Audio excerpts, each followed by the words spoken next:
لا حول ولا قوة إلا بالله العلي العظيم. بسم الله الرحمن الرحيم. الحمد لله الملك الحق المبين وهو رب العالمين، والصلاة والسلام على الرسول النبي الأمي العبد المؤيد والمنصور المسدد المصطفى الأمجد والمحمود الأحمد أبي القاسم محمد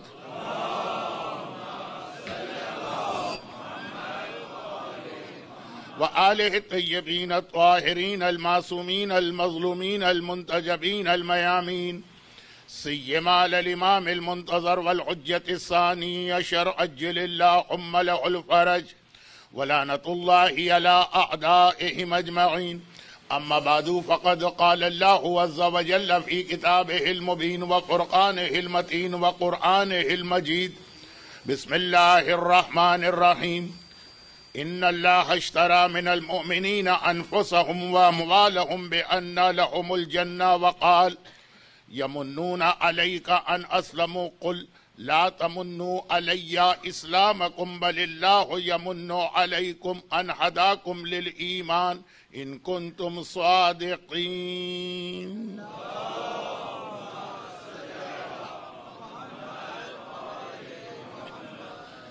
اس سے پہلے کہ میں آج جو موضوع میرے ذہن میں ہے اس پہ بات شروع کروں، ایک مدد آپ حضرات سے چاہیے ہے، اور وہ یہ ہے، وہ اس کے حوالے سے بات نہیں کر رہا، یہ مجھے اندازہ ہے کہ کل جو میں نے تذکرہ کیا تھا تو اس پروجیکٹ کی تاخیر میں ایک وجہ شاید آج کل لوگوں کی معاشی حالت، روزگار کا مسئلہ، کاروبار میں کچھ نقصانات یہ ہو گئے ہوں گے، اور بھی کچھ رکاوٹیں ہوں گی۔ مدد جو چاہیے وہ یہ ہے کہ بعض ایسے اردو کے الفاظ ہیں جو ہیں تو عربی کے لیکن اردو میں بھی اسی طرح استعمال ہوتے ہیں، اس کا انگریزی ٹرانسلیشن کیا ہوگا وہ مجھے نہیں مل پا رہا، میرا کوئی تعلق بھی نہیں ہے انگریزی زبان سے۔ ایک لفظ حیا،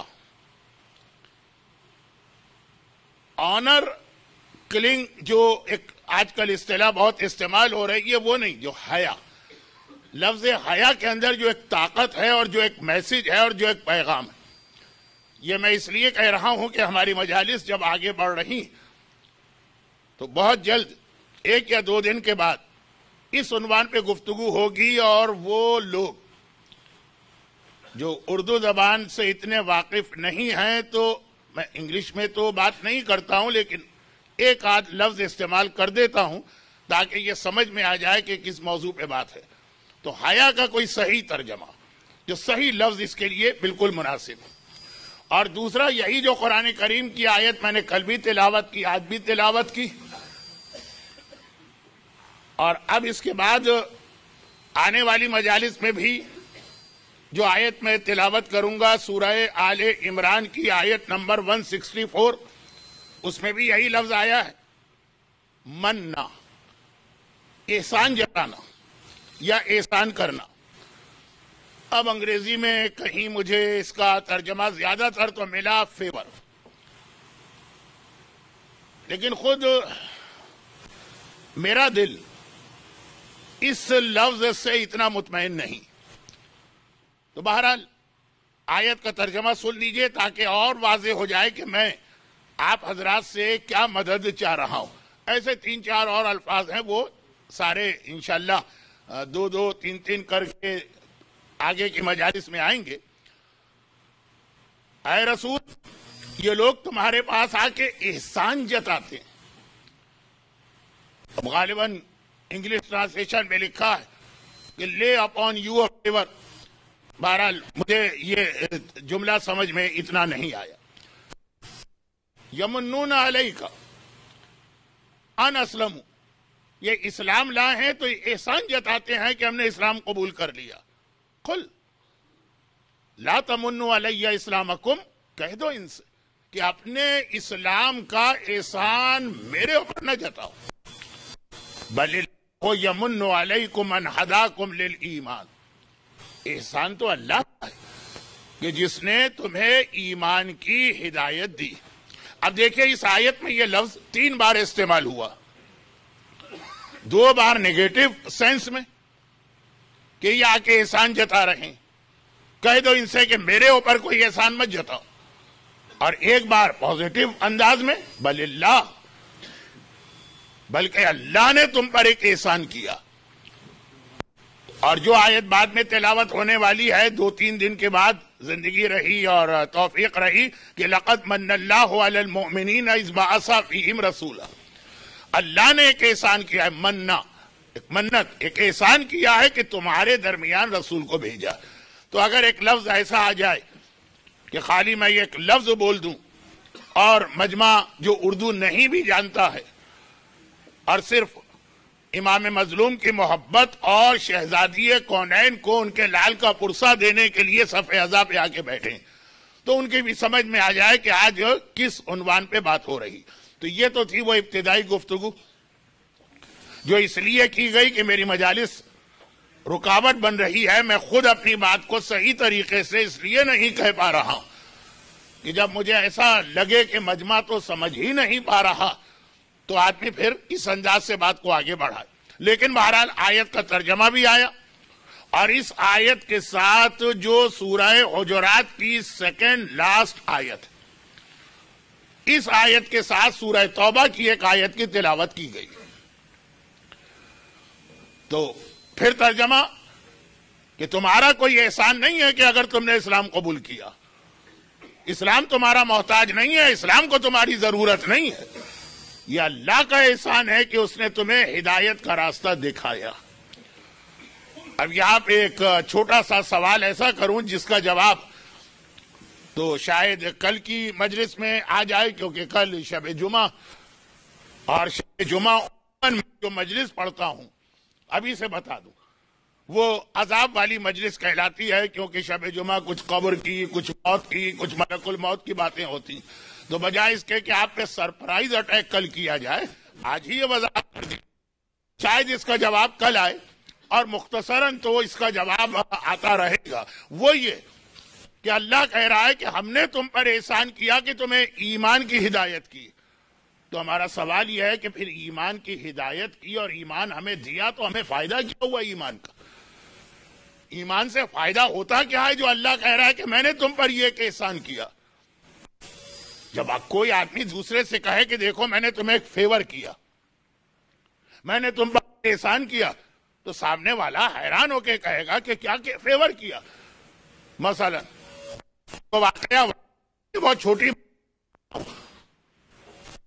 یہ ریئل ہے, یہ کوئی ایگزامپل یا کوئی جوک یا لطیفہ نہیں. پچھلے سال جب میں لندن میں مجلس پڑھ رہا تھا تو ایک دن کوئی پرابلم ہو گیا ان صاحب کو جو میرے پک اینڈ ڈراپ پہ مامور تھے. تو ارجنٹلی انہوں نے کوئی ٹیکسی کال کی, عام ٹیکسی نہیں, اور وہ آدمی آ گیا اور وہ اکثر یہ سروس دیتا تھا.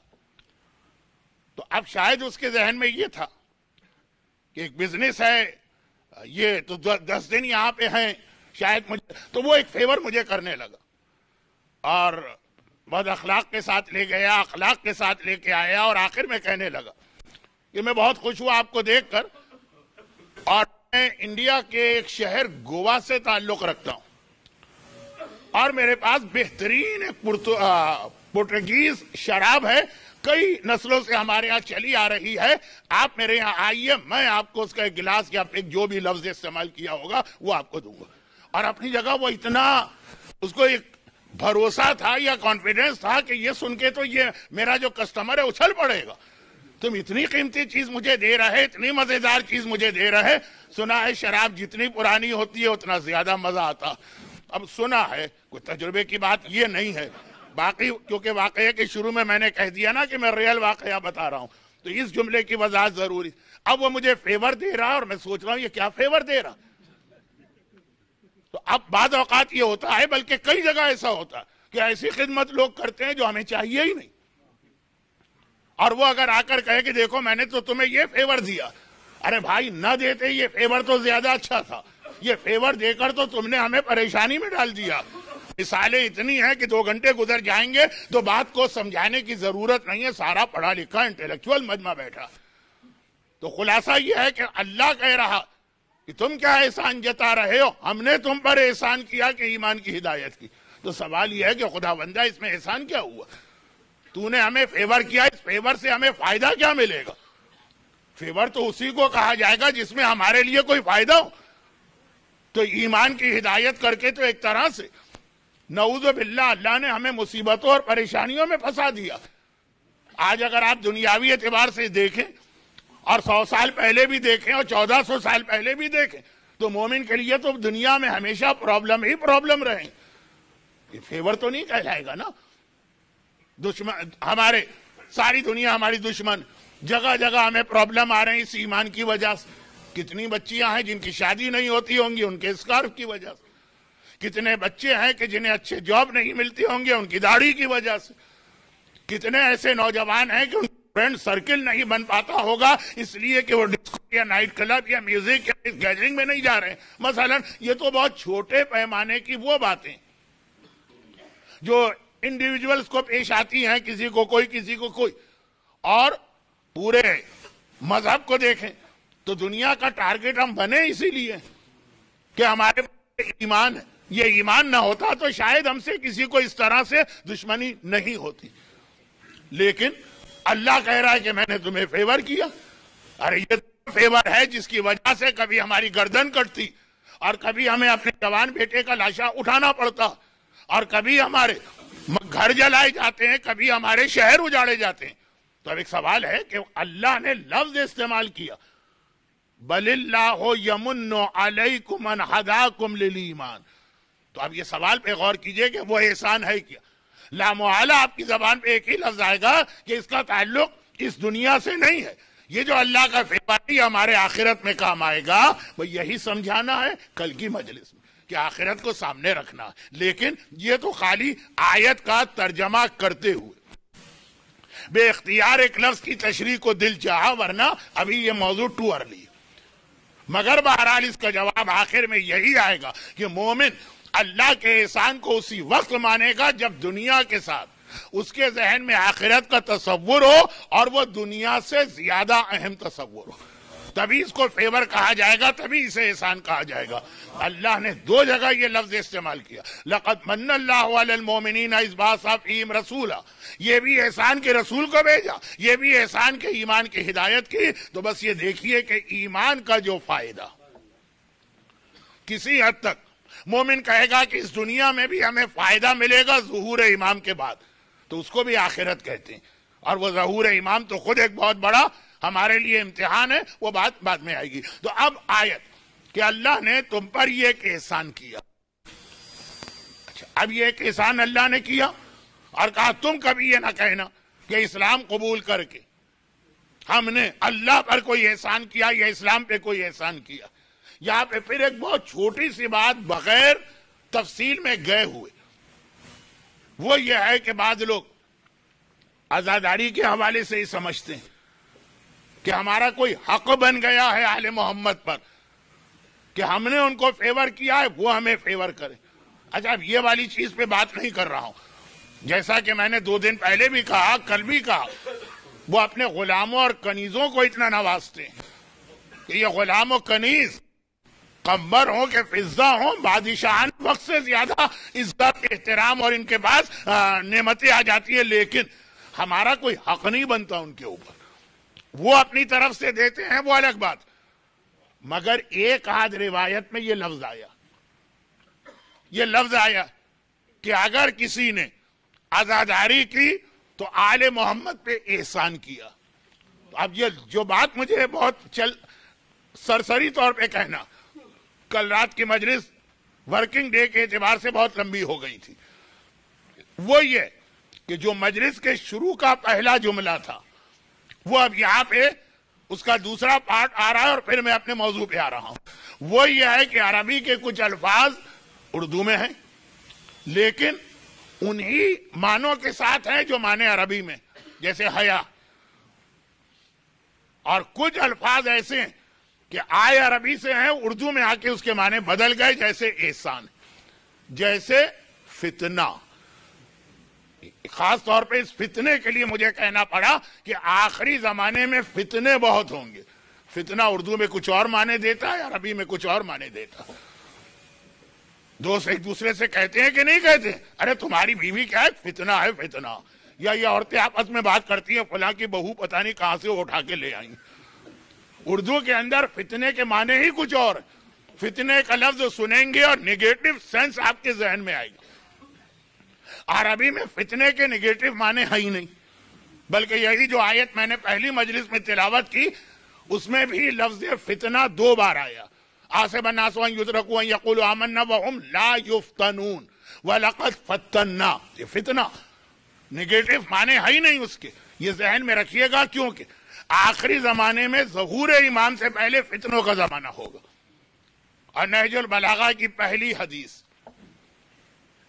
ہم لوگ جب حوزہ علمیہ میں پڑھتے ہیں تو بالکل شروع میں ہمیں نہج البلاغہ کا آخری پارٹ پڑھایا جاتا.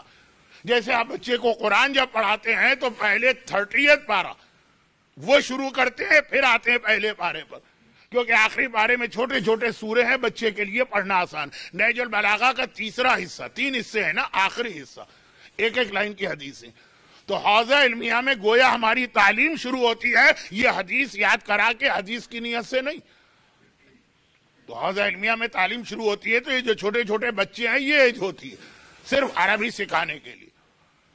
اور پہلی حدیث کیا ہے نہج البلاغہ کی کہ کن فی الفتنۃ کابن اللبون.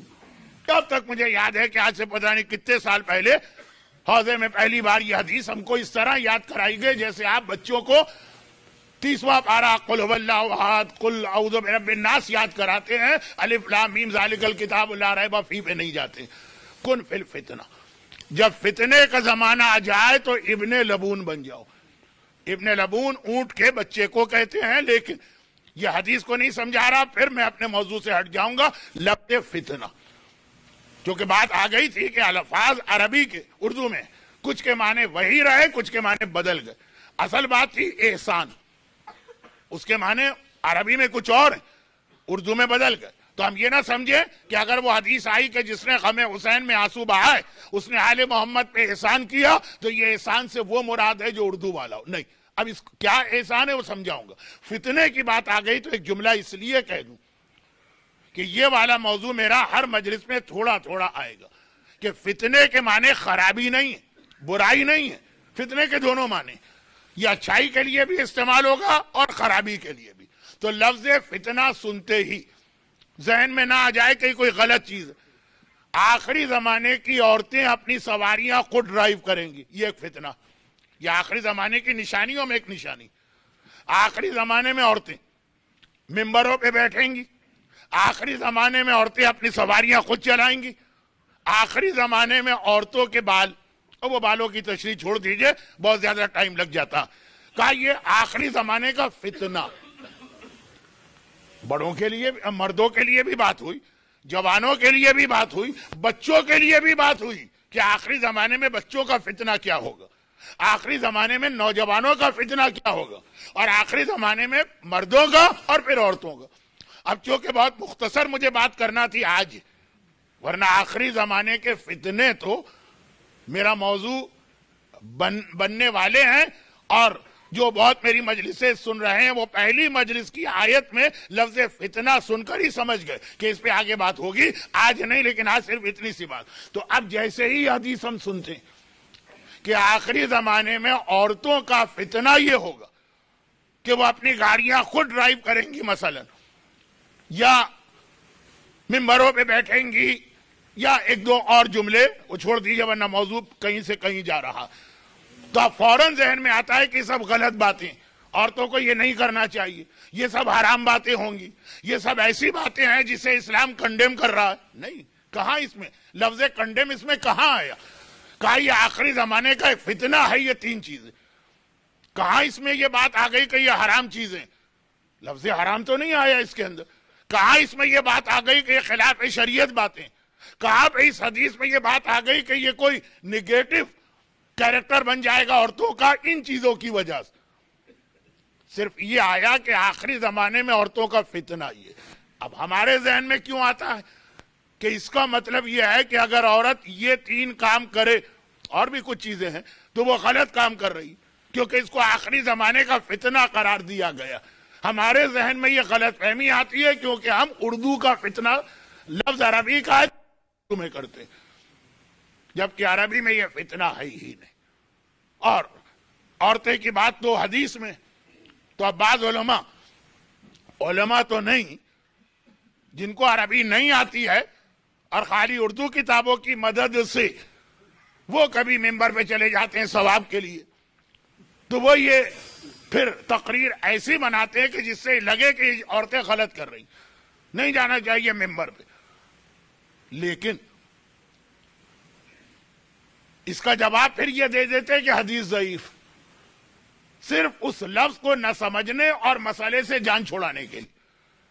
بھائی ان صاحب کی اپنی بیوی گاڑی ڈرائیو کرتی اور وہ مجلس بھی پڑھ رہے ہیں کہ آخری زمانے کی نشانیاں کیا ہے، تو کہا کہ یہ بھی تو ایک نشانی ہے، کہ یہ حدیث ضعیف۔ حدیث صرف اس لیے ضعیف ہے تاکہ ان کی بیوی کا عمل جو ہے وہ طاقتور اور قوی ہو جائے۔ لیکن قرآن انما اموالکم واولادکم فتنہ، یہ لفظ تو اولاد، چلے مال تو اتنا آپ نے آج تک مال کی مذمت سنی ہے، یہ بری چیز ہے، خراب چیز ہے، کیا آپ سوچتے ہیں کہ اس پروجیکٹ میں ہم اپنا مال کیوں دیں، خراب چیز کیوں دیں اس کے اندر؟ خیر، تو انما اموالکم اولادکم، اولاد تو معلوم ہے نا، تو اب اگر یہ بری چیز ہے تو سوال یہ ہے کہ اللہ نے پیدا ہی کیا اور کوئی سلسلہ ہی کیوں بنایا؟ آدم اکیلے بھلے تھے، یہ تو نہیں ہے نا کہ آدم کے ہوا پیدا ہو گئی آدم ہی کو رکھتے۔ یہ فتنہ وہی کہ اردو ترجمہ آپ کر رہے ہیں، اردو ترجمہ نہیں کر رہے ہیں، اردو کے معنی کو عربی کے اندر لے کے جا رہے ہیں۔ یہ ایک بہت بڑا، اچھا بات ختم کر، ہماری قوم کا آج بہت بڑا فتنہ ہے کہ جو اردو کا لفظ ان کو قرآن میں مل جائے تو سمجھتے ہیں کہ اس کا وہی ٹرانسلیشن کریں گے جو اردو میں۔ تو خیر، یہ تو پہلی مجلس کے بعد کی پہلی بات کہ کچھ عربی الفاظ وہی معنی اردو میں بھی دے رہے ہیں، اور یہ والی بات کہ کچھ الفاظ بالکل الٹے معنی دے رہے ہیں، الٹے۔ جیسے مجھے یاد ہے اسی ممبر سے میں نے ایک جملہ کہا تھا، اور وہ یہ ہے کہ عربی میں جو اتنی اچھی چیز ہے کہ اللہ کا نام ہے، اردو میں وہ اتنی بدترین چیز ہے اور اتنی بڑی خرابی ہے کہ ہر آدمی اس سے بھاگنا چاہتا ہے یا پناہ مانگتا ہے۔ رقیب اردو میں کتنی بدترین چیز مانی جاتی ہے، دشمن، کمپیٹیٹر، اور پھر ایسا دشمن بن گیا رقیب آخر جو تھا رازداں اپنا۔ خیر، میں تو شعر و شاعری کی طرف جاتا ہی نہیں۔ رقیب ہمیشہ، رقیب سے جھگڑا رہے گا، اختلاف رہے گا، دشمنی رہے گی، آدمی اس کے پناہ چاہتا ہے کہ رقیب مجھے نہ ملے۔ اب رقیب کاروبار میں بھی ہوتا ہے، لیکن شاعری میں کاروباری رقیب نہیں آتا، وہ کسی اور حوالے سے رقیب آتا ہے جو شاید ممبر کی تہذیب کے خلاف ہو۔ اور قرآن، اللہ کا نام 99 نام میں رقیب ہے کہ نہیں؟ عبد الرقیب آپ نے کئی لوگوں کے نام بھی سنے ہوں گے، اگر پاکستان میں کم ہے تو آپ بنگلہ دیش چلے جائیے، بہت ملیں گے آپ کو یہ نام، اس لیے کہ یہ اللہ کے ناموں میں ایک نام۔ اور قرآن نے کہا وَمَا يُلْفِظُ مِنْ قَوْلٍ إِلَّا لَدَيْهِ رَقِيبٌ عَتِيدٌ۔ اس پر آنا تھا بات کو، اور بات خود بخود لفظ کے ذریعے پہنچ گئے۔ قرآن کہہ رہا ہے کہ زبان سے جو لفظ تم نکالتے ہو، اس لفظ کو پکڑنے والا اور دیکھنے والا ایک رقیب موجود ہے جو قیامت کے دن ایک ایک لفظ کے بارے میں سوال کرے گا۔ ہمیں جواب دینا پڑے گا ایک ایک لفظ جو ہماری زبان سے نکلتا ہے، مگر قرآن نے یہ نہیں کہا کہ جو لفظ تمہاری زبان سے نکلے اسے دیکھنے والا مثلاً ایک عالم الغیب ہے، یا ایک رحمان ہے، ایک علیم ہے، یا ایک بصیر ہے، یا ایک سمیع ہے، یہ نہیں کہا۔ رقیب، ایک رقیب ہے، رقیب کے معنی نگرانی کرنے والا، حفاظت کرنے والا، انسان کو دشمنوں سے بچانے والا، یہ رقیب کے لفظی معنی۔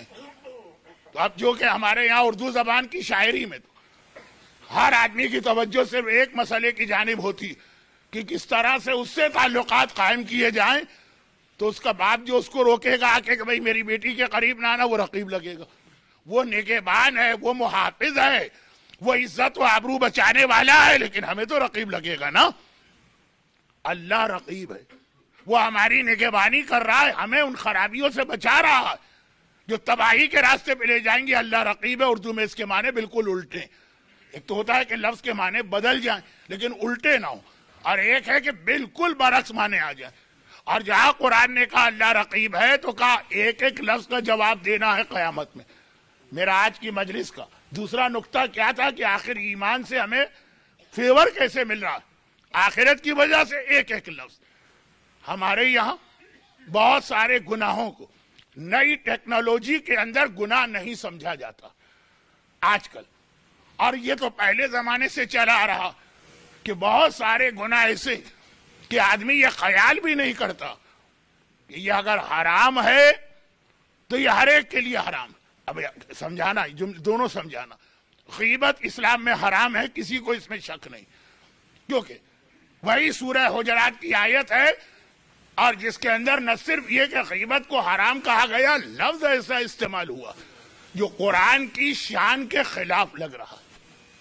کچھ چیزیں ایسی ہوتی ہے نا، کچھ اسٹائل بات کرنے کا یا پریزنٹیشن، کہ اگر ہم جیسے بچے کچوں کی زبان پہ آ جائے تو پھر بھی انسان سن لیتا، لیکن معصوم کے کلام میں ہو تو آدمی کو شوق لگتا۔ اور اگر قرآن کے اندر ہو تو اب قرآن، الفاظ قرآن کے آپ دیکھیں گے کہ بہت ہی پالش قسم کے الفاظ ہیں۔ ایک بلعم باور کے لیے لفظ آیا کہ مثلہ کمثل الکلب، یہ کتے کی طرح۔ اب جو قرآن کا ایک انداز ہونا چاہیے اور ہے بھی پورے قرآن کا وہ انداز، اس میں یہ مثال قرآن کے حوالے سے بہت بری لگ رہی۔ اب جیسے میں مجلس میں اکثر کئی حدیثیں پڑھتا رہتا ہوں جس میں سور کا تذکرہ، لوگ کہتے ہیں مولانا یہ لفظ اچھا نہیں لگتا ممبر پہ، تو پھر کیا کہہ کے سور کو بیان کروں، اس کو گھوڑا کہا کروں کہ اسے اونٹ کہا کروں؟ کہانی خنزیر کہہ دیجیے۔ خنزیر چونکہ عربی کا لفظ ہے، معنی وہی ہے، لیکن پھر بھی اردو میں چونکہ یہ سور جو ہے نا یہ گالی بن جاتا۔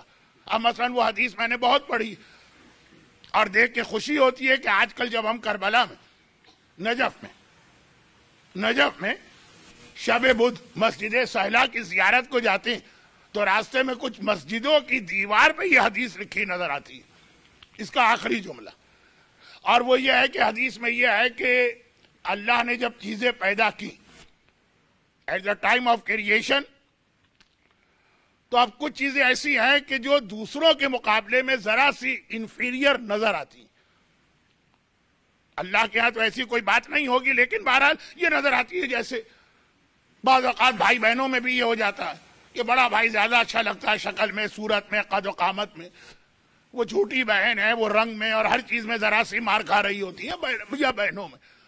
تو یہ دیکھیں، یہ تو ہم دونوں ایک باپ کی اولاد ہیں، لیکن میری بڑی بہن مجھ سے کتنی بہتر۔ تو ایک طویل حدیث ہے، چونکہ پوری حدیث پڑھنے کا وقت نہیں، اور میسج تو سمجھ میں آتا جب پوری حدیث پڑھی جاتی کہ ایک چیز نے دوسرے کو دیکھا۔ مثلا چاندی نے سونے کو دیکھا، یہ الٹا میں کہہ گیا، تانبے کو دیکھ کے چاندی نے کہا کہ اللہ کا شکر کہ اللہ نے مجھے تانبا نہیں بنایا، چاندی بنائی، اور چاندی کو دیکھ کے سونے نے کہا کہ مجھے بہرحال اس سے بہتر بنایا گیا۔ پوری ایک حدیث، آخر میں بات آتی کتے پر۔ حدیث کتے نے کہا کہ اللہ کا شکر ہے کہ اللہ نے مجھے کتا بنایا، خنزیر یا سور نہیں بنایا۔ تو سور آخری چیز نہیں، سور نے کہا اللہ کا شکر ہے کہ اللہ نے مجھے سور بنایا، بے نمازی نہیں بنایا۔ یہاں پہ حدیث مکمل ہوئی کہ خنزیر تک یہ کہہ رہا کہ اللہ نے مجھے بظاہر تو اتنا برا بنایا کہ مخلوقات میں سب سے آخری درجے پر ہے، لیکن کتے تک میں گنجائش ہے کہ چلے ایک صحیح مگر کتا جنت میں چلا جائے گا، ایک کتا صحیح۔ خنزیر میں تو یہ گنجائش بھی نہیں۔ وہ بھی کہتا خنزیر بننا بہتر ہے بے نمازی بننے سے۔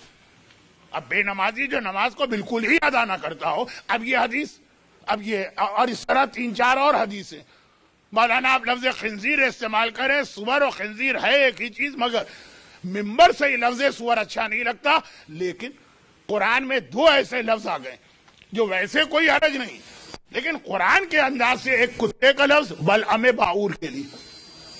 بلعم باور وہی انسان جس کے لیے پہلی مجلس میں نے ایک موضوع چھیڑا تھا، ابھی مکمل نہیں ہوا، بلکہ جو مجالس سنی جنہوں نے پہلی مجلس، وہ کہیں گے کہ مکمل چھوڑیں، ابھی تو صحیح معنوں میں شروع نہیں ہوا. وہ یہ کہ آغاز بڑا اچھا، انجام بہت برا. یعنی ایک اردو کا ایک شعر ہے، تو ویسے ہی میں شعر و شاعری ممبر پہ تو نہیں لاتا ہوں، ایسی شعر و شاعری جو اہل بیت کا ذکر ہے وہ الگ بات.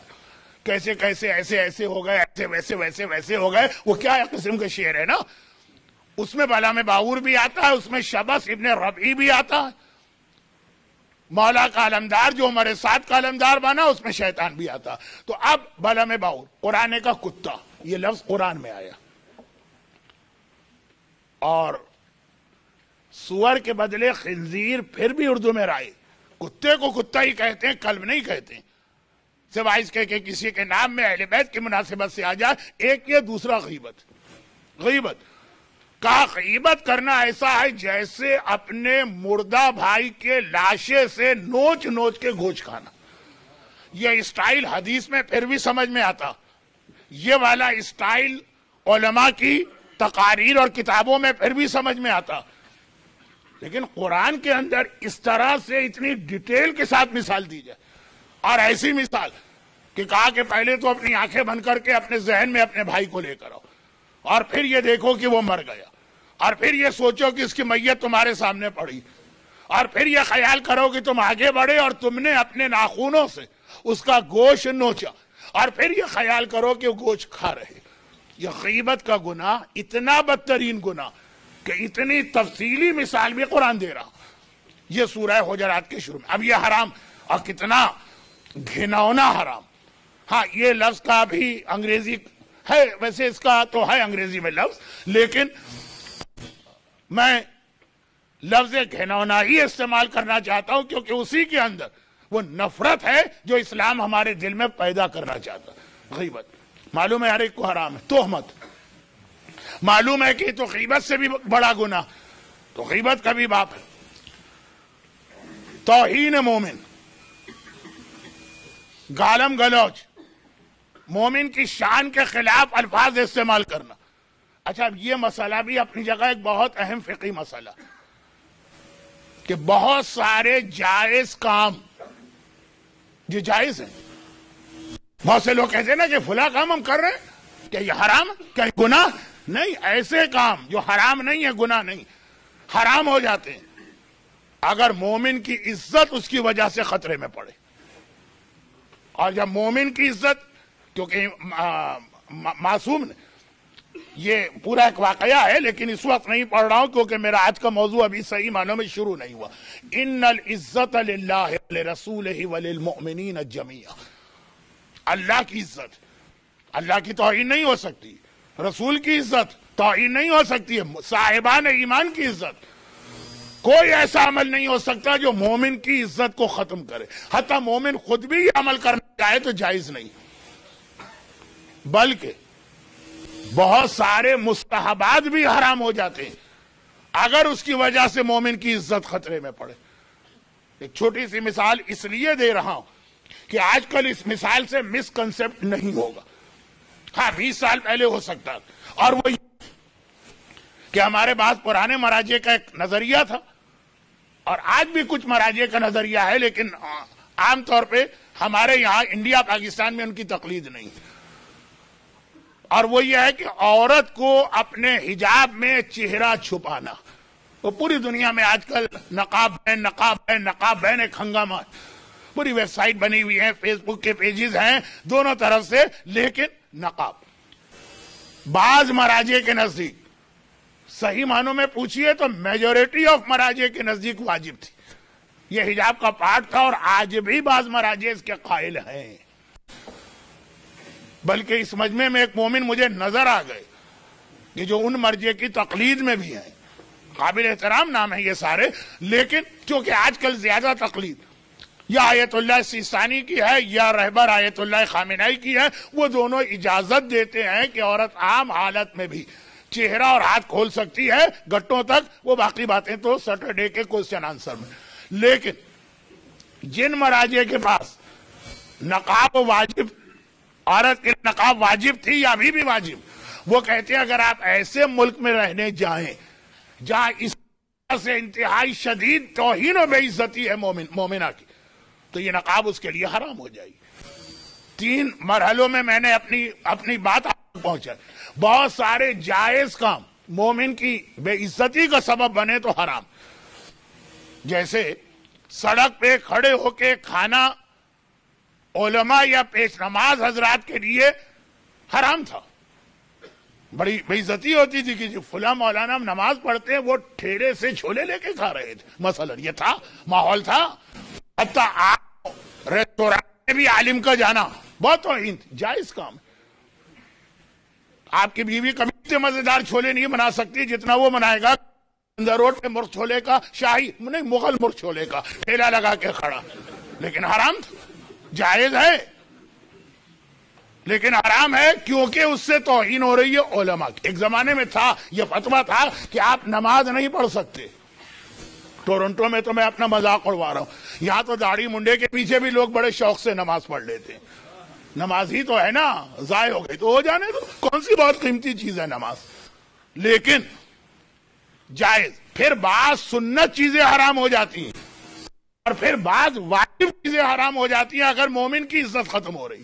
اچھا، اس میں پہلے آپ معلوم کر لیجئے، ہر چیز کا الگ الگ مسئلہ ہے۔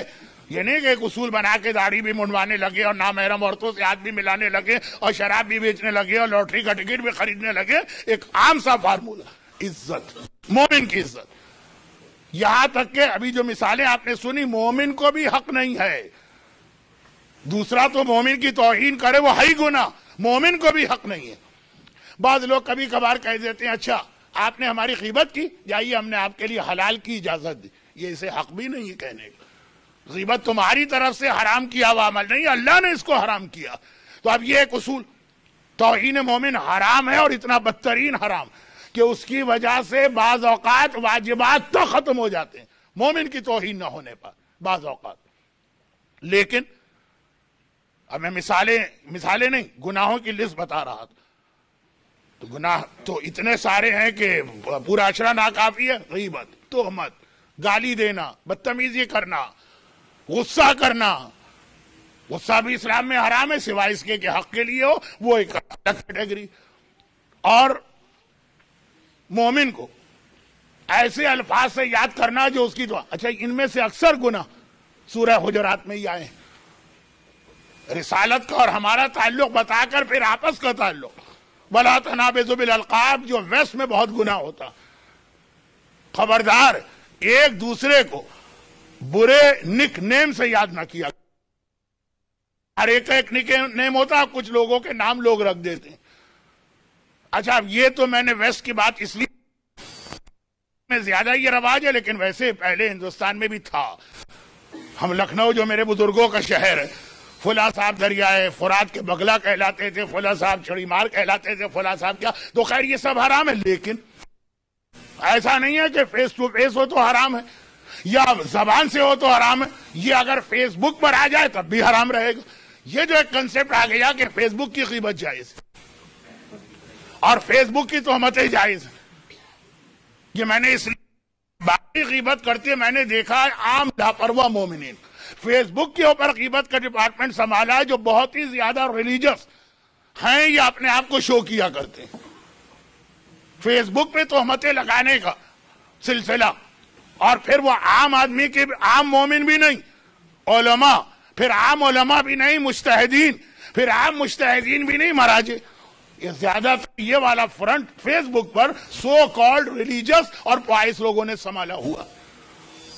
عام آدمی وہ زبانی تو یقیناً غیبتیں کرتا ہے، تہمتیں لگاتا، لیکن اتنا وقت نکال کے بیٹھے اور یہ اتنا لمبا چوڑا ایک آرٹیکل لکھے، وہ تو حرام ہے، تو وہاں بھی حرام ہے۔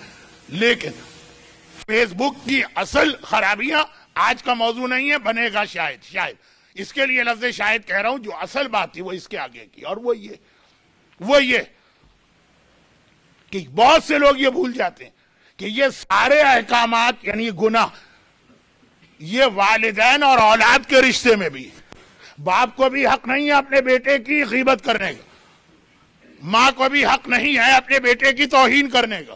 بہو تو بہت بعد میں آتی ہے نا، بیٹا وہ تو اپنا ہے نا، جگر کا ٹکڑا ہے، اسے دودھ پلا کے پالا ہے، اس کی رگوں میں اسی ماں کا خون، وہاں بھی اختیار نہیں۔ کل جو بات ہو رہی تھی اس کو اب دیکھیے یہاں ملا کے، وقت تو نہیں رہا لیکن انشاءاللہ ابھی ایک ہفتے کی مجلس اور ہے، اس سے ملاؤ۔ والدین کا اسلام میں جو اسٹیٹس ہے، والدین کا جو اسٹیٹس ہے، تو کل ہی حدیث آ گئی، لیکن اس کے علاوہ بھی یہ کوئی ایسا مسئلہ نہیں ہے جس سے سمجھانے کی ضرورت پڑے۔ ہر مسلمان کو جو اسلام کی چند چیزیں یاد ہیں ان میں ایک یہ بھی شامل ہے۔ اتنا اہم یہ مسئلہ کہ دنیا کی اہم ترین عبادتوں میں سے ایک عبادت، سورہ نساء کی آیت نمبر 64، میں نے آج شروع مجلس میں آل عمران کی آیت نمبر 164 کا ریفرنس دیا تھا جس میں لفظ احسان آیا۔ وہ سورہ آل عمران ہے، تیسرا سورہ، یہ سورہ نساء ہے اس کا پڑوسی، سورہ نمبر 4 آیت نمبر 64۔ آیت بھی نہیں پڑھ رہا ہوں کہ ترجمے میں پھر میں آدھا گھنٹہ لگا دیتا ہوں، مختصر یہ کہ وہ جو آیت نمبر 64 ہے وہ اسلام کی ایک اہم ترین عبادت کو بنا رہی، اور وہ ہے زیارت۔ اسلام میں معصومین کی زیارت کو اہم ترین عبادتوں میں سے ایک عبادت شمار کیا گیا، اہم ترین۔ لیکن خود انہی معصومین نے روکا زیارت سے۔ اگر اس زیارت کی وجہ سے باپ یا ماں کے حق میں کمی آ رہی، ایک نام ہر ایک کو یاد ہے، اویس قرنی، جو کہ اب لوگ زیارت پہ بہت زیادہ جاتے ہیں، تو یہ والا اویس قرنی کا تفصیلی واقعہ بار بار آپ کو کربلا یا نجف میں سننے کو ملے گا کہ زیارت رسول کے لیے تڑپ رہے ہیں۔ بہرحال رسول تمام معصومین کے سردار ہیں، باقی 13 معصومین سے رسول کا رتبہ اور درجہ تو بڑا ہی ہے، ان کی زیارت روکا۔ اویس قرنی نے زیارت نہیں کی تو سینکڑوں زیارت کرنے والے، بلکہ ہزاروں زیارت کرنے والے، بلکہ لاکھوں زیارت کرنے والے، 1.5 لاکھ کے قریب تو فیگر ہو گیا تھا پیغمبر کے زمانے میں اصحاب کا، ان سے اسٹیٹس ہائی ہو گیا زیارت نہ کرنے کی وجہ سے۔ اور پھر وہ ایک جملہ جو میں ہمیشہ اس کے ساتھ بیان کرتا ہوں، مولا کے لشکر کے جنگ صفین کے علمدار تھے۔ ابھی تو یہی اطلاع ہے، کنفرم نیوز، کہ رقہ کے اندر جو ان کا روزہ بنا تھا چند سال پہلے اسے ڈیمولش کیا اسی داعش نے۔ اویس قرنی بہت عظیم شخصیت، زیارت نہیں کی، کیوں؟ صرف والدین کی وجہ۔ اور وہاں سے لے کے چلیے مثلا ایک چھوٹا سا واقعہ آخر میں، پورے اب واقعات بیان کرنے کا موقع نہیں ہے۔ ایک مرد مومن کربلا سے 2 یا 3 گھنٹے کے فاصلے پہ رہتا، باپ اس کا بہت بوڑھا اور کمزور ہے۔ یہ 2 الگ الگ کیٹیگریز ہیں، بوڑھا الگ، کمزور الگ۔ بعض لوگ بوڑھے ہوتے ہیں لیکن ماشاءاللہ بہت صحت مند ہوتے ہیں، بعض 25 سال 30 سال میں ہی بہت کمزور ہوتے ہیں، بوڑھا اور کمزور دونوں اس کے اندر، اور تقریباً زمین گیر، یعنی بغیر کسی کی سپورٹ اور سہارے کے چل بھی نہیں سکتا۔ یہ اس کی خدمت میں لگا رہتا، لیکن دل بہت تڑپتا ہے کہ کربلا یہاں سے صرف 2 گھنٹے کے فاصلے پر، دنیا بھر سے لوگ کربلا کی زیارت کے لیے آ رہے ہیں، ہاتھ کٹوا کے، پیر کٹوا کے، زرے کٹوا کے دوسرے کو اجازت دلوا رہے ہیں۔ میں اتنا غریب، باپ سے اس نے اجازت مانگی، کہا بابا پورا ہفتہ میں ہر وقت آپ کی خدمت میں ہوں، صرف شب جمعہ، یہ شب جمعہ کل رات شب جمعہ، تو شب جمعہ کربلا کی زیارت کی بڑی تاکید ہے، مجھے صرف ایک رات کی اجازت دے دیں، عشاء پڑھ کے آپ کو کھانا وانا کھلا کے بستر پہ لٹا کے جاؤں گا، فجر تک واپس آ جاؤں گا۔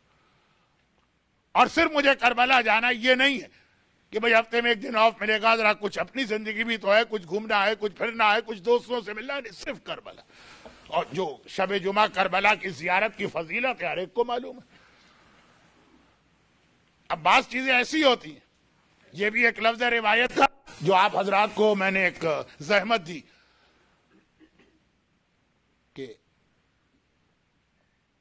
کسی مومن کا حق، الغاصب بالجفا، الغاصب بالحیا کالغاصب بالجفا، حدیث ہے۔ کسی کی چیز آپ چھین لیں، جفا ظلم کر کے ہی تو بدترین گناہ، ابھی تو میرے ذہن میں ایک واقعہ بھی ہے عذاب قبر کا جو کل پڑھنے کا ارادہ ہے، آج گھبرائیے نہیں۔ تو وہ جو لوگ بعد میں آئے ان کو یہ بتا دوں کہ کل شب جمعہ ہے، تھوڑا سا تذکرہ عذاب قبر کا بھی آئے گا۔ اچھا، ظلم بدترین گناہ، ظلم کر کے کسی کی چیز چھیننا۔ آج تک ہم فدق کے غصب ہونے کی وجہ سے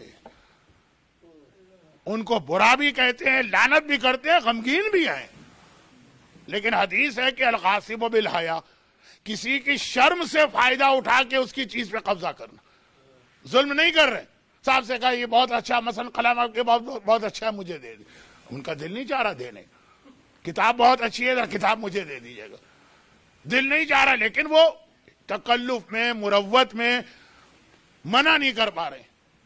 اس کی زیادہ بڑی مثال جو آتی ہے شریعت میں وہ ہے وضو اور نماز کی، کہ آپ گئے اور جا کے آپ نے کہا بھائی 2 رکعت نماز پڑھنا ہے، مجھے جگہ دے دیں، وہ تیار نہیں ہے، ان کا دل نہیں مان رہا، لیکن نماز کی بات آ گئی، منع کریں تو برا لگ رہا، اور آپ کو انداز سے لگ رہا ہے کہ یہ راضی نہیں۔ پانی ہے کسی کے پاس، آپ نے کہا بھائی تھوڑا سا پانی دے دے، مجھے وضو کرنا۔ اب ہمارے ہاں تو وضو اتنے پانی سے کیا جاتا ہے کہ پورا ٹورنٹو میں سیلاب آ جائے اگر صحیح معنوں میں وہ پانی جمع کرے۔ اسلام میں یہ جو ایک چلو ہے نا میرا، اس کے اندر چہرہ بھی دھل جاتا ہے، سیدھا ہاتھ بھی اور الٹا ہاتھ بھی، اور یہ ایک نہیں سینکڑوں آدمی دیکھتے ہیں۔ ابھی تو میں حج سے ہی آ رہا ہوں نا، تو عرفات میں مینا میں جہاں یا پانی کا مسئلہ ہوتا ہے یا وضو خانوں پہ لائن اتنی لمبی ہوتی۔ خیر، تو خلاصہ یہ کہ آپ نے کہا پانی دے دے، اب ان کا دل نہیں جا رہا کہ پانی ہم نے اپنے لیے رکھا تھا، لیکن آپ نے وضو کی بات چھیڑ دی، باطل ناخواستہ۔ انہوں نے کہا ٹھیک ہے اجازت ہے، لیکن آپ کو پتا ہے راضی نہیں، آپ نہیں استعمال کر سکتے۔ اس کو کہتے ہیں کسی کی حیا، تکلف، مروت سے فائدہ اٹھانا۔ تو اب باپ ہے، بیٹا کہہ رہا ہے میں 6 دن، بلکہ جو ہوٹل والے ایڈورٹائز کرتے ہیں یا ٹریول ایجنسی وہ استعمال کرو، 7 days 6 nights یہ میری خدمت میں لگا رہتا، ایک رات چند گھنٹے، وہ بھی باپ کے سونے کے بعد اور اٹھنے سے پہلے۔ کیسے منع کرے؟ کہا جاؤ بیٹا اجازت۔ اب یہ ہر شب جمعہ کربلا کی زیارت کے لیے جاتا ہے، 2 گھنٹے جانا 2 گھنٹے آنا، وہ آدھا گھنٹے کا قیام بھی یہ انف سمجھتا۔ ایک مرتبہ واقعہ تو بہت لمبا ہو جائے گا اگر تفصیلات میں جاؤں گا، کیونکہ ایسے جتنے واقعات ہیں اس میں ایک سوال تو ذہن میں آتا کہ اس آدمی کو کیسے پتا چلا کہ یہ میرے زمانے کے امام ہیں۔ لیکن وہی بات کہ اصل جو واقعہ ہے وہ اپنی جگہ رہ جائے گا، بات کہیں چلی جائے گی۔ تو خلاصہ یہ کہ ایک دفعہ جب یہ جا رہا تھا اپنے گاؤں سے امام مظلوم کے روضے کی جانب، تو راستے میں سے ایک اور ساتھی مل گیا، رات کا وقت ہے، اندھیرا ہے، چنانچہ ساتھی تو ہر ایک کو چاہیے ہوتا، ہمیشہ اس کو کوئی نہ کوئی مل جاتا، آج بھی ایک ساتھی مل گیا۔ بعد میں پتا چلا کہ یعنی ملاقات ختم ہونے کے بعد نہیں، کربلا جیسے ہی نظر آیا تب پتا چلا یہ زمانے کے امام۔ جیسے ہی پتا چلا اس نے پہلا سوال وہ کیا جو آج کا مومن کبھی نہیں کرے گا۔ امام سے ملاقات ہوگی تو آپ کا پہلا سوال کیا ہوگا؟ مولا آپ کب آ رہے ہیں؟ یہ پہلا سوال ہوگا۔ مولا وہ کون سا سعودی بادشاہ مرے تو پھر ہم سمجھے کہ آپ آنے والے، یا یہ کہ جو ہماری قوم میں جو اس وقت پرابلم چل رہے ہیں کہ وہ فلاں طریقے سے نماز پڑھنا، وہ تشہد میں اگر ہم اشہد ان علی ولی اللہ کہیں مولا وہ نماز صحیح کہ غلط، ہمارے تو ایسے ہی سوال ہوں گے۔ اس نے نہیں، اس نے ایک سوال کیا جو ہر مومن کو سب سے پہلے کرنا چاہیے، مولا آپ مجھ سے راضی اور خوش ہیں کہ نہیں؟ دیکھیے اصل چیز یہ امام سے یہ پوچھنا ہے کہ آپ راضی ہیں کہ نہیں۔ اگر امام راضی ہیں تو چاہے مرتے دم تک، ہمارے مرتے دم تک ظہور امام نہ ہو، کوئی نقصان نہیں، اور اگر امام راضی نہیں ہے اور ابھی بھی فوراً امام آ جائے تو امام کا آنا ہمارے لیے بیکار۔ اصل چیز امام کا راضی ہونا۔ پہلا سوال اس نے یہ کیا، اور کتنا یہ دیندار بیٹا ہوگا جو باپ کی اتنی خدمت کر رہا ہے 7 days 6 nights، تو باقی بھی دین ہوگا تبھی تو باپ کا اتنا خیال ہے، پھر بھی پریشان، ایک ہی فکر ہے امام راضی ہوں۔ تو چنانچہ اس نے پہلا سوال کیا، امام نے کہا ہم تم سے بہت خوش، تمہارے سارے اعمال ٹھیک ہے سوائے ایک کے۔ اب یہ چونکا، ایک امام نے کہا کہ ایک عمل ہمیں تکلیف دیتا۔ تکلیف الگ چیز ہے، ناراض ہونا الگ چیز ہے۔ امام کے دل کو تکلیف ہوتی، مولا وہ کون سا عمل ہے؟ آج ہی چھوڑ دوں گا۔ کہا تمہارا کربلا کی زیارت کو آنا۔ گھبرا گیا. یہ امام کہہ رہے ہیں, متوکل نہیں کہہ رہا, صدام نہیں کہہ رہا, کوئی دشمن اہل بیت نہیں کہہ رہا, کوئی ظالم نہیں کہہ رہا, امام کہہ رہے. گھبرا کے اور تڑپ کے ایک مرتبہ کہتا, مولا کربلا ریکنفرم کیا کہ میں نے صحیح سنا, آپ کے جد کی زیارت جس کے لیے آپ خود آ رہے ہیں کربلا. اب دیکھیے صحیح مومن کی پہچان. ہم اور آپ ہوتے تو یہی کہتے, واہ خود تو زیارت کو جا رہے, ہم سے کہہ رہے ہو کہ یہ عمل غلط. پہلا اعتراض ہمارا ہر عالم پر, ہر مجتہد پر, ہر مرجع پہ یہی ہوتا. لیکن صحیح مومن تھا, مولا راضی ہے کہ نہیں, اچھا زیارت کہا کہ ہاں بہترین عبادت ہے, لیکن تیرا باپ چونکہ بستر سے اٹھ بھی نہیں سکتا سہارے خیر, اسے تیری مدد چاہیے. مولا وہ سلا کے آتا ہوں. کہا تم سلا کے آتے ہو, لیکن آدھی رات کو اس کی آنکھ کھلے اور اسے کسی حاجت کے لیے جانا پڑے تو. مولا میں اجازت لے کے آتا ہوں. کہا اجازت تو لاتے ہو, لیکن پتا ہے کہ وہ خود کتنی تکلیف اٹھا کے تمہیں اجازت دی ہے اس نے. بس تم زیارت پہ نہ ہو, اپنے باپ کی خدمت کرو, یہی عمل ہمیں تم سے راضی کر دے گا. اب وہ اویس قرنی سے لے کے یہ واقعے تک ملاقات امام کے نام سے کئی کتابیں اردو میں بھی چھپ گئی, اور عربی فارسی میں تو اتنی ہیں کہ پوری ایک لائبریری بھر جائے, سب میں یہ واقعہ موجود, اور بیچ کے بھی واقعات. لیکن اتنی اہمیت کے بعد ایک سوال اسلام کرتا, اور وہ یہ ہے کہ اے والدین, تیری اولاد پر اتنی بڑی تیری ذمہ داری کہ تیری خوشی سے اللہ خوش ہے, تیری ناراضگی سے اللہ ناراض. لیکن اگر اولاد تیرا حق ادا نہ کرے, پہلے یہ بھی دیکھ لینا کہ کہیں اس میں تیری جانب سے تو کوئی غلطی نہیں ہو رہی ہے.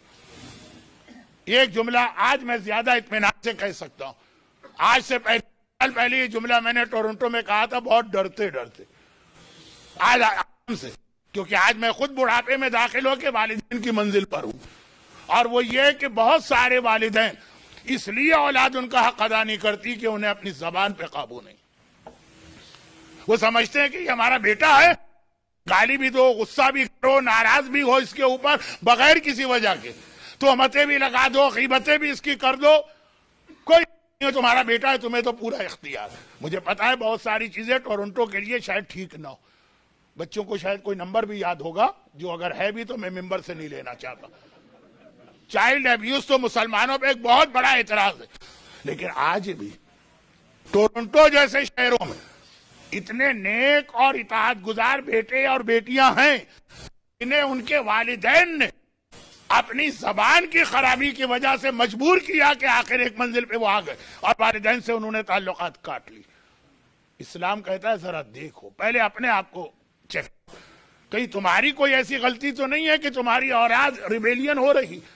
یعنی معصوم کا ایک جملہ اور بات ختم. آج بھی 2 منٹ 3 منٹ زیادہ ہو جائیں گے, ایک جملہ, اور وہ یہ ہے کہ اپنی چھوٹی اولاد کی عزت کرنا سیکھو. اولاد کی عزت, ایک ریسپیکٹ آف یور چائلڈ, یہ بھی اسلام کا ایک بہت بڑا موضوع ہے. زیادہ تو خیر باپ کا حق ہے, اور باپ اگر اولاد کے ساتھ یہ برا سلوک کرے تب بھی بیٹے کو حق نہیں ہے, بیٹی کو حق نہیں ہے کہ ریبیلین ہو جائے. لیکن اگر وہ ہو جاتے ہیں تو اس میں یہ چیز دیکھنا پڑے گی. شیخ مرتضیٰ انصاری ہمارے تمام مراجع کے استاد, ان کا ایک جملہ ہے, اب وہ آج نہیں پڑھوں گا کل پڑھوں گا, کہ یہ طریقہ والدین نے اختیار کر لیا ہے, جس کی بنا پہ بے دین ہے وہ تو ایک جملہ نہیں سنیں گے, آپ کو جیل میں پہنچا دیں گے. ابھی مجھے ٹورنٹو کا نہیں پتا, ٹورنٹو کا اتنا پتا کہ کئی بیویوں نے اپنے شوہروں کو جیل پہنچایا, یہاں کا اتنا پتا. لیکن ابھی والدین اولاد میں ہوا کہ نہیں, لیکن یورپ کا مجھے معلوم اچھی طرح سے مجھے پتا. اس لیے میں یہ کہہ رہا ہوں کہ اس منزل پر کہیں ان کے جانے میں ہمارا اپنا ہاتھ نہ ہو. اور یہ ایک بہت بڑا امتحان مومن کا ہے. آیت امتحان کے حوالے سے بات شروع ہوئی کہ انسان اپنا ایگو بھول جائے, وقت ہو یعنی ریزن ہو تو اولاد کے سامنے جھکے اور اس سے بھی معافی مانگے. اولاد کی ذمہ داری ہے کہ باپ کو کبھی اتنا جھکائے نہیں, لیکن والدین یہ ایگو بہت بڑا مسئلہ ہوتا. یہ ہم سے چھوٹا, اب اولاد ہی کے حوالے سے نہیں, عام معاشرے میں بھی یہ ایگو ہے جو بعض لوگوں کو مراجی اور مجتہدین کے خلاف کرتے ہیں. ان سے زیادہ تو ہمیں بھی معلوم وہ بیچتے کیا ہے کہ جو ہم کو آ کے یہ حکم دے رہے ہیں. اور کربلا کے غر کا سب سے بڑا کارنامہ یہ کہ اس نے اس طرح سے اپنے نفس کی قربانی دی اور ایگو کو چھوڑا. حر کے لیے خصوصیت، چونکہ کربلا کے زائرین جناب حر کے روزے کی زیارت کرتے ہیں تو یہ واقعہ ان کو سنایا جاتا. کربلا کے تمام شہداء میں حر کی یہ خاصیت کہ آقا حسین نے اس کے زخموں سے خون روکنے کے لیے اپنی ماں فاطمہ زہرا کے ہاتھ سے سلا ہوا رومال سر پہ باندھا.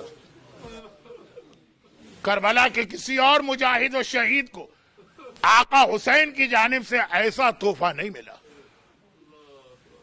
امام اپنا رومال کسی کے سر پہ باندھے وہ بھی بڑی بات ہے، لیکن جو رومال فاطمہ زہرا کے ہاتھ سے سیا گیا اور ایسا برکت والا رومال ہے کہ جب شاہ اسماعیل صفوی نے کربلا پہنچ کر ایک بار کہا کہ لوگ حر کی روزے کی زیارت کیوں کرتے ہیں، حر تو کربلا کا سب سے بڑا مجرم ہے، اس کا انجام ٹھیک نہیں ہوا ہوگا، تو طے یہ پایا کہ حر کی قبر کو کھود کے دیکھا جائے. شاہ اسماعیل صفوی کربلا کے واقعے کے 900 سال کے بعد حر کی قبر کھودی گئی تو نہ صرف یہ کہ لاشا اتنا تر و تازہ تھا جیسے کوئی اپنے بستر پہ سو رہا ہو، بلکہ رومال زہرا بھی سر پہ اسی طرح بندھا تھا. اور اس نے کہا کہ حر تو 900 سال ہو گئے مرے ہوئے، اب میں اپنے قبر میں برکت کے لیے رومال لینا چاہتا ہوں. جیسے ہی رومال سر سے کھولا تازہ خون دوبارہ جاری ہو گئے. یہ حر کو رتبہ ملا کیونکہ حر نے اتنا ہی بڑا امتحان دیا. ہم مومن گھر میں پیدا ہوئے اور انشاءاللہ ایمان کے ساتھ موت آئے گی، پھر بھی یہ اتنا کمال نہیں. حر جو فوج یزید کا نہ صرف یہ کہ ایک دستے کا سالار ہے، بلکہ ایسا کہ آقا حسین سے لڑنے کے لیے سب سے پہلے وہ بھیجا گیا. یہ جملہ تو بعض علماء نے اپنی کتابوں میں لکھا.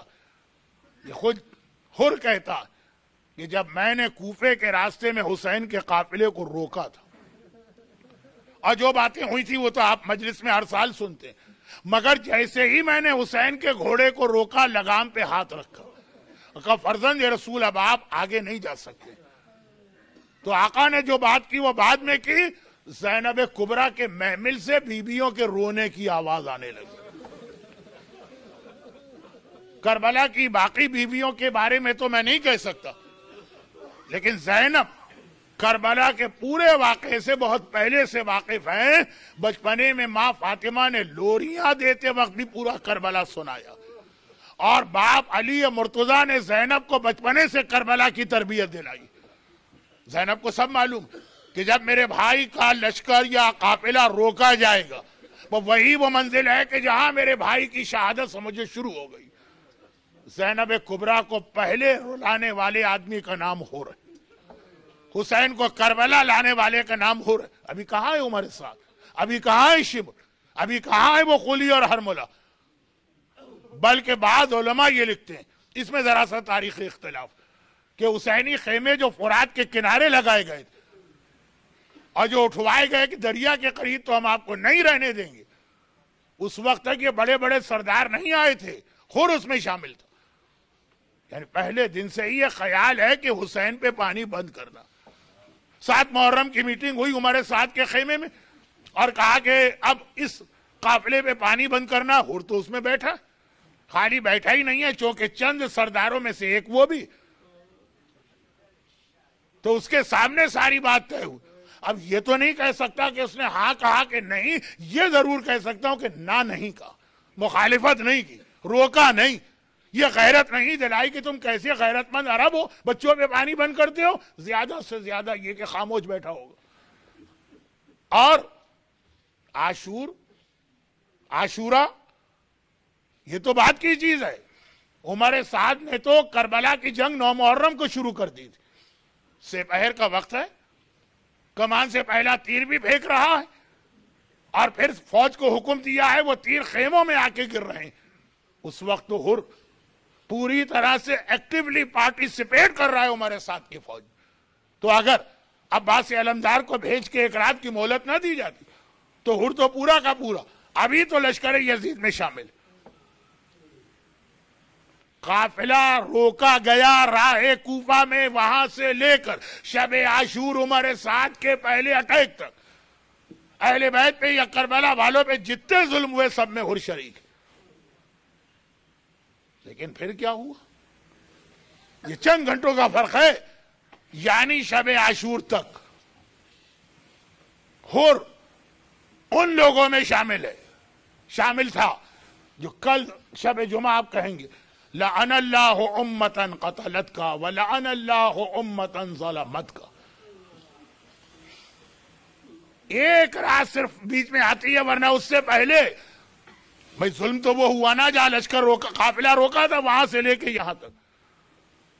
اور یہ ایک رات جو گزری تو حر ان میں آ گیا کہ السلام علیکم یا اولیاء اللہ و احباء، السلام علیکم یا اصفیاء اللہ و وداء. اتنا نہیں، یہ چھٹے امام نے زیارت سکھائی تھی جو پرسوں میں نے تفصیل بتائی. بے ابی و امی، آئے حر میرے ماں باپ تم پہ قربان ہو. کہاں دیکھیں اتنے جلدی اتنا فاصلہ لعن اللہ سے نکل کے امام معصوم کی زبان کے اس جملے بے ابی و امی میں شامل ہو جانا. لیکن اس کے لیے نفس کی قربانی دینا پڑتی ہے، یہ اتنا آسان نہیں. اور یہ بھی کر سکتا تھا کہ لشکر یزید میں خاموش جا کے بیٹھ جاتا، عاشورے کے دن کسی چیز میں حصہ نہ لیتا کہ بھائی میں ظلم میں حصہ نہیں لوں گا. یہ بھی کر سکتا تھا لشکر یزید چھوڑ کے واپس کوفہ پلٹ جاتا. نہیں، پتا ہے کہ اصل جو امتحان مومن کا ہے وہ یہ نہیں ہے کہ باطل کو چھوڑو، اصل امتحان ہے کہ باطل کو چھوڑ کے حق کو جوائن کرو. یہ سائلنٹ میجورٹی نہیں چلے گی کہ باطل کو چھوڑ دیا، حق پر آنا بھی ہے. اور کتنی بڑی قربانی آپ ظاہری مختصری دیکھ لیجیے، کتنا بڑا عہدہ ملا ہے چھن گئے، کتنی عزت ہے لشکر یزید میں ختم ہو گئی. کیا کیا دنیا کے عیش و آرام نہیں ہے یزید کے پاس دنیا کے. یہاں میرا سوال پھر آ جائے گا کہ ایمان اللہ نے ہم کو دیا تو فائدہ کیا ہوا؟ دنیا کا ہر عیش و آرام جن کے پاس ایمان نہیں، اور حسین کے پاس جائے گا تو کیا ملے گا اس وقت جب یہ جا رہا؟ آج تو وہ مل رہا ہے کہ بڑے بڑے بادشاہوں کے سر حر کے روضے پہ جا کے جھک جاتے ہیں. بادشاہ سے مراد دنیاوی بھی ہیں، مراجے بھی ہیں. لیکن وقت بہت کم رہ گیا چند جملے مصائب کے. حسین کے پاس بھوک ہے، حسین کے پاس پیاس ہے، حسین کے پاس تیر اور تلوار کھانا ہے. ہر میٹنگ میں شریک رہا، معلوم ہے نا کہ عمر سعد کہہ چکا ہے کہ میں ان کو زندہ نہیں چھوڑوں گا، پتا ہے کہ سب مارے جائیں گے. حر مرنے کے لیے آ رہا. یہ امتحان اتنا چھوٹا نہیں، ہم چھوٹا سا اپنا ایگو پرابلم چھوڑنے کو تیار نہیں. یہ جملہ اب کل آگے بڑھے گا، آج تو بالکل وقت نہیں. ایک عجیب منظر لشکر حسین نے دیکھا. عاشور کی صبح آ گئی، عمر سعد نے اپنی فوج کو تیار کیا، 4-5 علمدار، آقا نے اپنی فوج کو تیار کیا. حبیب ابن مظاہر اصحاب امام کے علمدار بنائے گئے، اور عباس علمدار پورے لشکر کے. اور ایک مرتبہ جنگ شروع ہونے والی کہ دونوں لشکروں نے دیکھا کہ عمر سعد کے لشکر سے گھوڑا سوار جس کے ساتھ 2 اور آدمی اپنے گھوڑے پہ بیٹھ کے آگے بڑھا. عمر سعد کا لشکر حیران ہے کہ ابھی سرداروں کے لڑنے کا موقع نہیں آیا، سپاہیوں کو جانا، یہ ہمارا ایک سردار حر اپنے بیٹے اور غلام کو لے کے کیوں جا رہا؟ اور ادھر لشکر حسینی ہوشیار ہو گیا، یہ تو وہی جس نے نہ صرف یہ کہ راستہ روکا تھا بلکہ مسلسل ابن زیاد کو خط لکھے تھے کہ حسین قابو میں آ گئے. اسی کے خطوں پہ تو عمر سعد سے لے کے شمر سے لے کے سب آئے. ایک بار حبیب ابن مظاہر نے آواز دی، اے اصحاب امام، جوانان بنی ہاشم کو اپنے گھیرے میں لے لو، دشمن آ رہا ہے، کہیں ہم ایسا نہ ہو کہ ہم زندہ رہیں ان کو نقصان پہنچ جائے. اور عباس علمدار نے آواز دی، اے جوانان بنی ہاشم، آقا حسین کو گھیرے میں لے لو، ایسا نہ ہو کہ ہم زندہ رہیں اور آقا کو کوئی نقصان پہنچ جائے.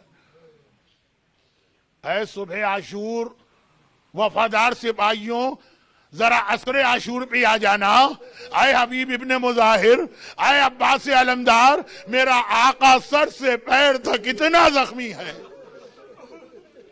کہ چوتھے امام نے فرمایا کہ انگوٹھی کے نگینے کے برابر بھی میرے بابا کے جسم پہ کوئی محفوظ جگہ نہ تھی.